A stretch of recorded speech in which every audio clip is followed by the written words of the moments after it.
Magandang araw mga anak! Tara, samahan niyo na naman ako sa isang kwento ng buhay ko. Ngayong araw nga ay July 24 at kasagsagan ng bagyong Karina at Habagat. Pag walang paglagyan, meron pa sa amin.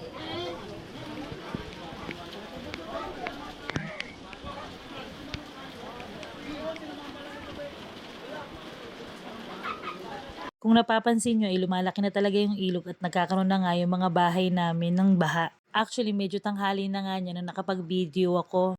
Dahil sa sobrang daming naghahakot ng mga tao, hindi ko na talaga alam kung ano talaga yung uunahin ko. At kung makikita nyo naman tong lugar na to ay sobrang talagang nakaabot na talaga sa kalsada yung tubig. Yan talaga yung ilog. Actually, diki talaga yung pader na nakikita nyo. Tapos, umapaw na talaga yung tubig kasi sobrang taas na talaga. Kung susumahin, siguro may mga 30 na pamilya na nakalubog yung bahay nila ngayong araw na yan. Sobrang nakakalungkot talaga pagka nakikita ko yung ganitong sitwasyon, lalong-lalo na kung laging binabalikan at paulit-ulit na nangyayari. Yan na.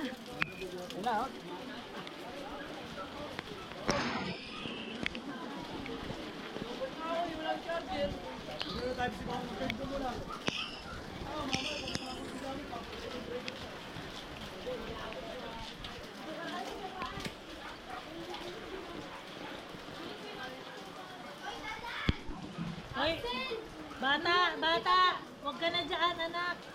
Baka maano ka. Baka ma-leptospirosis ka dyan, ako. Baka may sugat pa kayo, minom na agad kayo ng gamot. Yun lang ang masasabi ko.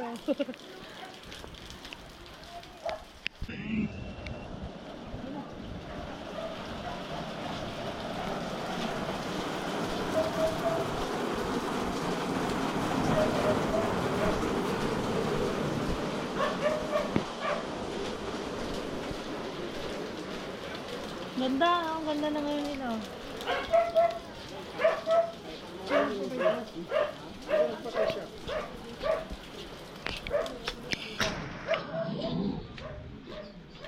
Oh, nagpasan na ikaw, bebe. Anak, hindi na tayo pwedeng lumabog dyan. Ha, umiihi ba siya? Ang tagal mo namang umihi.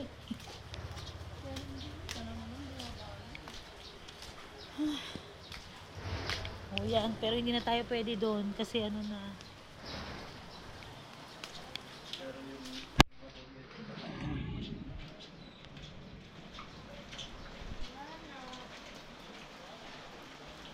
Hindi tayo pwede.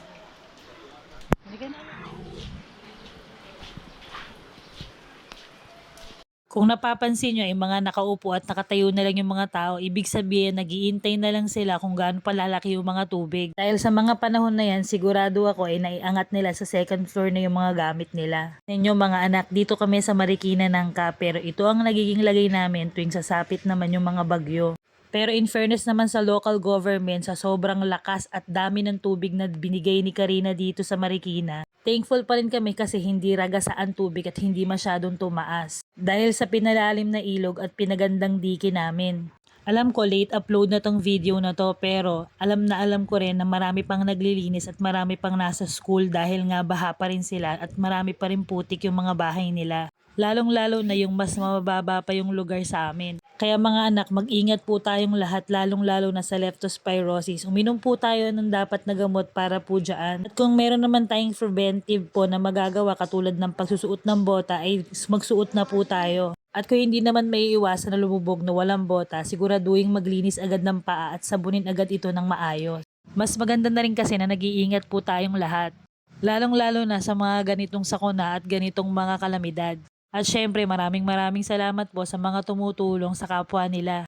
Kasi kitang-kita mo dito sa street namin sa Makabayan sa Nangka ang talagang suporta. Talagang tulong-tulong talaga yung Makabayan Youth. At yung ibang mga tigadulo na hindi naman nabinaha ay talagang tumutulong para magpakain ng lunch. Kaya mga anak, sinamahan niyo naman ako sa isang not so good na kwento ng buhay ko. Sana ang mga nakakapanood nito ay ligtas at maayos kasama ang kani-kanilang mga pamilya. Kaya hanggang sa muli mga anak! Bye! Nakikibaha din. Buti, waterproof. Picture pa rin kayo. Oo, waterproof yan, bossing. Kala ko sa...